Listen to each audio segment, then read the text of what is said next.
এরপর সে ইমানদার জিনদের মাধ্যমে দুনিয়াতে আবারও জিনজাতি বিস্তার লাভ করে।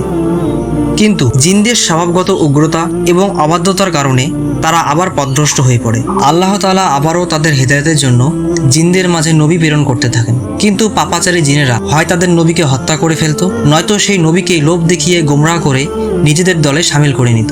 এইভাবে চলতে চলতে আল্লাহ তাআলা জিনদের উপর রাগান্বিত হয়ে তাদের ধ্বংসের জন্য আবারও ফেরেশতা পাঠিয়ে দেন। কিন্তু এবারে জিনেরা ফেরেশতাদের সঙ্গে যুদ্ধ ঘোষণা করে, ফলে দুনিয়াতে জিন এবং ফেরেশতাদের মাঝে ব্যাপক যুদ্ধ শুরু হয়। বলাই বাহুল্য যে এই যুদ্ধে জিনেরা হেরে যায় এবং ফেরেশতারা সেই সীমা অতিক্রমকারী জিনদের হত্যা করতে থাকে। এই সময় ফেরেশতারা ছোট্ট একটি জিনের বাচ্চা দেখতে পায় এবং তাদের অন্তরে এই বাচ্চার প্রতি মায়া সৃষ্টি হয়, অর্থাৎ আল্লাহ তাআলা ফেরেশতাদের অন্তরে সেই বাচ্চার প্রতি মায়া সৃষ্টি করে দেন। এরপর ফেরেশতারা সেই বাচ্চাটিকে না হত্যা করে তাদের সঙ্গে রেখে দেওয়ার জন্য অনুমতি চেয়ে আল্লাহর দরবারে দোয়া করতে থাকে এবং আল্লাহ তাআলা ফেরেশতাদের অনুমতি দিয়ে দেন।